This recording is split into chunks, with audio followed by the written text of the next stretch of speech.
And if you can take me back to the beginning, when you first met up with Peter Morgan and he kind of pitched you this story, what attracted you to this? I immediately thought it was a movie that I wanted to see. I thought it would be fresh, original.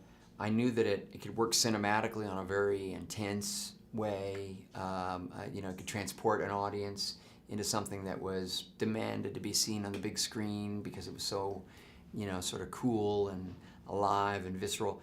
By the same token, I just believed that these characters would entertain us and surprise us and move us in ways that would be compelling and the kind of thing that I would want to see. And if I had a chance to direct it, the kind of thing I'd want to work on.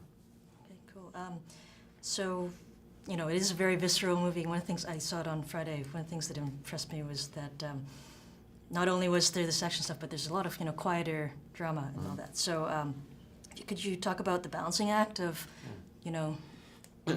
Well, there's no good guy or bad guy in this movie, and that was something that some of my sort of friends in Hollywood, who I asked to read the script as a favor, just to give me some comments, they feared that for me a little bit, but I felt like it was a sort of a survival story, and ultimately what we had to really offer was some understanding as to what makes these guys tick. Of course there's a rivalry, but what creates the burning need to try to be a champion in this way, to express yourself in a way that could possibly get you killed?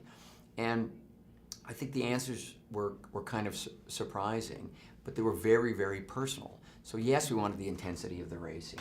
Yes, we wanted the recklessness and the outrageousness of the 70s to be reflected. But we did need those quiet moments. Is where the relationships with the women in their lives were, of course, so important, because that's a place where these men, would drop the mask, and we could gain some additional insights. Okay, great. And I was wondering if you could speak a tiny bit about the involvement with Niki Lauda, if he's seen the film, I'm sure it was important for you for him to be happy. Well, early on, I flew to Vienna with Peter Morgan and met Niki Lauda. Peter already had a relationship with him and had already written the script. And while Niki had no editorial controls, nothing formal, of course it was very useful and helpful to have him sort of sanctioning what we were doing. It was fascinating because I realized immediately that something that wasn't apparent in the script, even though the language was great and written in a way that sounded very much like Niki Lauda, I didn't understand the humor of the man. I didn't understand the wit, this sort of dry, sometimes really hilarious delivery that he had. So I came away from that meeting, really excited and believing the movie could entertain us all in a number of ways.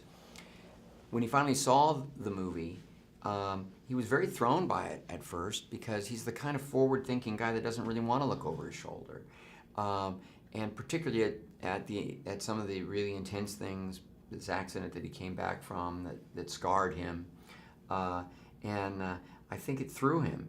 Now he's seen the movie another couple of times, and he really loves it, and appreciates the authenticity, thinks we've captured the spirit of his life, his relationship with James, the world around him, in truthful ways, and so it's very gratifying. Last but not least, he developed a great relationship with Daniel Brühl, who was going to play him. And Niki's a very challenging character to try to recreate. A little bit like what Jim Lovell did for Tom Hanks when we were making Apollo 13 and preparing to shoot that movie. Ultimately, Niki Lauda was able to do for Daniel Brühl, and I think that gave Daniel not only a lot of access and insight, but a lot of confidence too. Excellent. Thank you so much for your time. You bet.